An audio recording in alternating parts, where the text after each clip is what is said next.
ನಮಸ್ಕಾರ ಸ್ನೇಹಿತರೆ, ಸ್ನೇಹ ಲೋಕಕ್ಕೆ ಚಾನಲ್ಗೆ ನಿಮ್ಮೆಲ್ಲರಿಗೂ ಸ್ವಾಗತ. ಸ್ನೇಹಿತರೆ, ಆಗಸ್ಟ್ 21ನೇ ತಾರೀಕು ಶುಕ್ರವಾರದಂದು ವರಮಹಾಲಕ್ಷ್ಮಿ ಹಬ್ಬವನ್ನು ಆಚರಿಸಲಾಗಿತ್ತು. ಆದರೆ ಕೆಲವರು ನಾನಾ ಸಮಸ್ಯೆಯಿಂದ ಆಗಸ್ಟ್ 21ನೇ ತಾರೀಕು ಶುಕ್ರವಾರದಂದು ಈ ಒಂದು ವರಮಹಾಲಕ್ಷ್ಮಿ ವ್ರತವನ್ನು ಆಚರಿಸಿಲ್ಲ.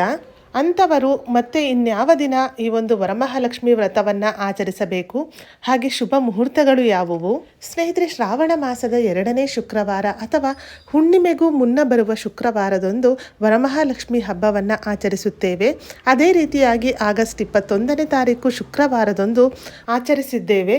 ಇನ್ನು ಕೆಲವರು ಈ ದಿನದಂದು ಸಮಸ್ಯೆಗಳು ಅಂದರೆ ಮುಟ್ಟಿನ ಸಮಸ್ಯೆ ಆಗಿರ್ಬೋದು, ಸೂತಕದ ಸಮಸ್ಯೆ ಅಥವಾ ಆರೋಗ್ಯದ ದೃಷ್ಟಿಯಿಂದ ಈ ಒಂದು ವ್ರತವನ್ನು ಆಚರಿಸಿಲ್ಲ ಎಂದರೆ ಅಂಥವರು ಈ ಒಂದು ವರಮಹಾಲಕ್ಷ್ಮಿ ವ್ರತವನ್ನು ಶ್ರಾವಣ ಮಾಸದ 3ನೇ ಶುಕ್ರವಾರ ಅಥವಾ 4ನೇ ಶುಕ್ರವಾರದಂದು ಆಚರಿಸಬಹುದು. ಈ ಒಂದು ಶ್ರಾವಣ ಮಾಸದಲ್ಲಿ 4 ಶುಕ್ರವಾರಗಳು ಬಂದಿದೆ.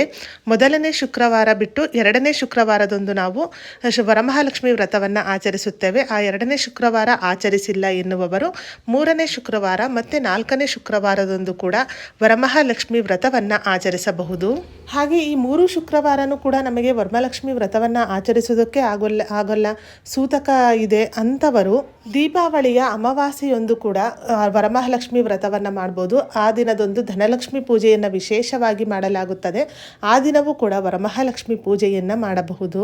ಇನ್ನು 3ನೇ ಶುಕ್ರವಾರ ಮತ್ತು 4ನೇ ಶುಕ್ರವಾರದಂದು ವರಮಹಾಲಕ್ಷ್ಮಿ ವ್ರತವನ್ನು ಆಚರಿಸುವವರಿಗೆ ಪೂಜಾ ಸಮಯವನ್ನು ನೋಡುವುದಾದರೆ 3ನೇ ಶುಕ್ರವಾರ ನಮಗೆ ಆಗಸ್ಟ್ 28ನೇ ತಾರೀಕು ಬಂದಿದೆ. ಹಾಗೆ 4ನೇ ಶುಕ್ರವಾರ ಸೆಪ್ಟೆಂಬರ್ 4ನೇ ತಾರೀಕು ಬಂದಿದೆ.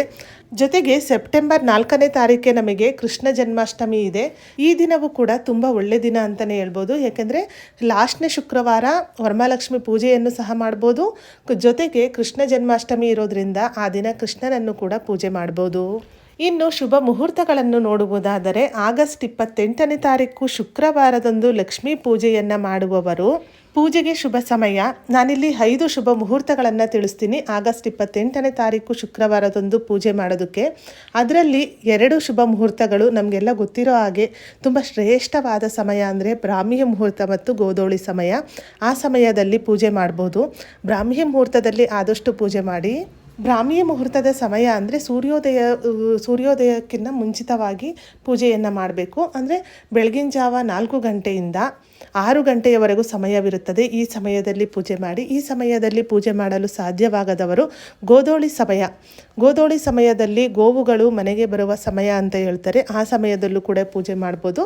ಸಂಜೆ 5 ಗಂಟೆ 30 ನಿಮಿಷದಿಂದ 6 ಗಂಟೆ 30 ನಿಮಿಷದವರೆಗೂ ಸಮಯವಿರುತ್ತದೆ. ಈ ಸಮಯದಲ್ಲೂ ಕೂಡ ಪೂಜೆ ಮಾಡಿ. ಈ 2 ಸಮಯದಲ್ಲಿ ಪೂಜೆ ಮಾಡಲು ಸಾಧ್ಯವಾಗದವರಿಗೆ 3 ಶುಭ ಲಗ್ನಗಳನ್ನು ತಿಳಿಸ್ತೀನಿ. ಆ ಸಮಯದಲ್ಲೂ ಕೂಡ ಪೂಜೆಯನ್ನು ಮಾಡ್ಬೋದು. ಆಗಸ್ಟ್ 28ನೇ ತಾರೀಕು ಶುಕ್ರವಾರ ಬೆಳಗ್ಗೆ 6 ಗಂಟೆ 23 ನಿಮಿಷದಿಂದ ಬೆಳಗ್ಗೆ 7 ಗಂಟೆ 48 ನಿಮಿಷದವರೆಗೂ ಸಮಯವಿರುತ್ತದೆ. ಈ ಸಮಯದಲ್ಲಿ ಸಿಂಹ ಲಗ್ನ ಇರುತ್ತದೆ. ಈ ಸಮಯದಲ್ಲೂ ಕೂಡ ಪೂಜೆ ಮಾಡ್ಬೋದು.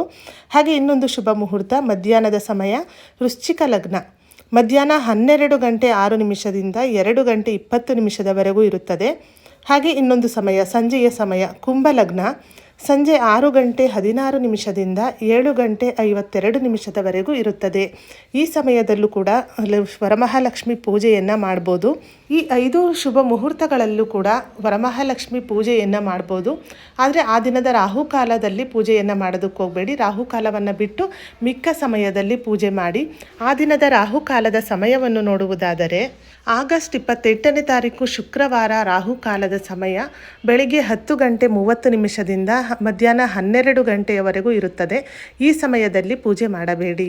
ಸ್ನೇಹಿತರೆ, ಈ ವಿಡಿಯೋದಲ್ಲಿ ಆಗಸ್ಟ್ 21ನೇ ತಾರೀಕು ಶುಕ್ರವಾರ ವರಮಹಾಲಕ್ಷ್ಮಿ ಹಬ್ಬವನ್ನು ಮಾಡಿಲ್ಲ ಎನ್ನುವವರಿಗೆ ಅಂಥವರಿಗೆ ಯಾವ ದಿನ ವರಮಹಾಲಕ್ಷ್ಮಿ ವ್ರತವನ್ನು ಆಚರಿಸಬೇಕು ಹಾಗೆ ಶುಭ ಮುಹೂರ್ತಗಳನ್ನು ತಿಳಿಸಿದ್ದೇನೆ. ಇವತ್ತಿನ ಈ ವಿಡಿಯೋ ನಿಮಗೆ ಇಷ್ಟವಾಗಿದೆ ಅಂದ್ಕೊಂಡಿದ್ದೀನಿ. ಇಷ್ಟ ಆಗಿದರೆ ವಿಡಿಯೋನ ಲೈಕ್ ಮಾಡಿ. ಹಾಗೆ ನಿಮ್ಮ ಫ್ರೆಂಡ್ಸ್ ಆ್ಯಂಡ್ ಫ್ಯಾಮಿಲಿಗೂ ಈ ವಿಡಿಯೋವನ್ನು ಶೇರ್ ಮಾಡಿ. ಇದೇ ಥರದ ಮತ್ತಷ್ಟು ಮಾಹಿತಿಗಾಗಿ ಸ್ನೇಹ ಲೋಕಕ್ಕೆ ಚಾನಲ್ನ ಸಬ್ಸ್ಕ್ರೈಬ್ ಮಾಡಿಕೊಂಡು ಸಪೋರ್ಟ್ ಮಾಡಿ. ಕೊನೆ ತನಕ ವಿಡಿಯೋ ನೋಡಿದ ಎಲ್ಲರಿಗೂ ಧನ್ಯವಾದಗಳು. ಸರ್ವೇ ಜನ ಸುಖಿನೋ ಭವಂತು.